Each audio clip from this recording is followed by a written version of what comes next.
मुझसे मिलने आया था, उसी ने मुझे बताया था कि मेरी बैटरी जल्द ही खत्म होने वाली है। हमने मिलकर तुम्हारे लिए एक होलोग्राफिक मैसेज रिकॉर्ड किया था, लेकिन इसके बाद पता नहीं क्यों मुझे झटका लगा और मैं बंद हो गया। तभी भविष्य से शिवासई और डोरामी वहाँ आ जाते हैं। शिवासई डोरेमोन को गले लगाकर रोने लगता है, क्योंकि उसे 35 साल बाद डोरेमोन से दोबारा मिलने का मौका मिला था। डोरेमोन ठीक हो चुका था। जब डोरेमोन शिवासई से उस झटके के बारे में पूछता है तो शिवासई पूरी बात बताता है। वह कहता है, उस दिन मैंने इलेक्ट्रिक गन से तुम पर हमला किया था, जिससे तुम्हारी बैटरी में शॉर्ट सर्किट हो गया और वह नष्ट हो गई। यह सुनकर नोबिता को गुस्सा आता है, लेकिन अब वह पहले जैसा नहीं था। वह गुस्सा करने के बजाय शांत और गंभीर आवाज में पूछता है, तुमने ऐसा क्यों किया शिवासई? शिवासई बताता है, कुछ समय बाद तुम्हारी बैटरी वैसे भी खत्म होने वाली थी। उस समय कोई ऐसा रास्ता नहीं था जिससे तुम्हारी यादों को बचाकर तुम्हें ठीक किया जा सके। भविष्य में भी ऐसा कोई तरीका नहीं था। सिर्फ एक व्यक्ति ऐसा कर सकता था और वह थे आप, ग्रैंडपा। शिवासई आगे कहता है, बचपन से डोरेमोन ने मेरा ख्याल रखा है। वह मेरा सबसे अच्छा दोस्त है। मैं नहीं चाहता था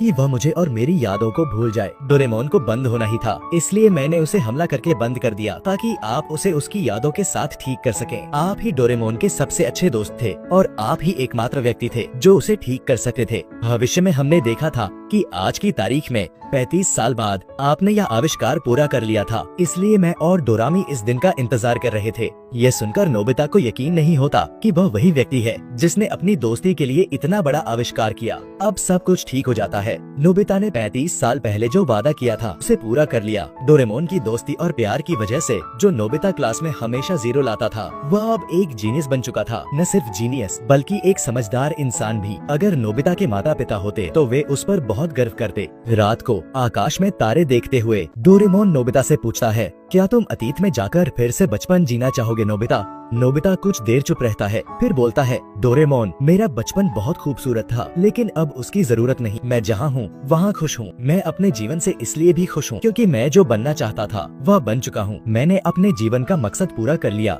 तुम मेरे पास वापस आ गए हो। मम्मी और पापा के जाने के बाद मैं बहुत अकेला हो गया था। शिजुका के अलावा मेरा कोई नहीं था। अगर आज मेरा आखिरी दिन भी होता तो मैं खुशी खुशी मम्मी पापा के पास चला जाता। अब मुझे कुछ नहीं चाहिए डोरेमोन। नोबिता की ऐसी समझदारी भरी बातें सुनकर डोरेमोन को यकीन नहीं होता। उसकी आंखों में आंसू थे।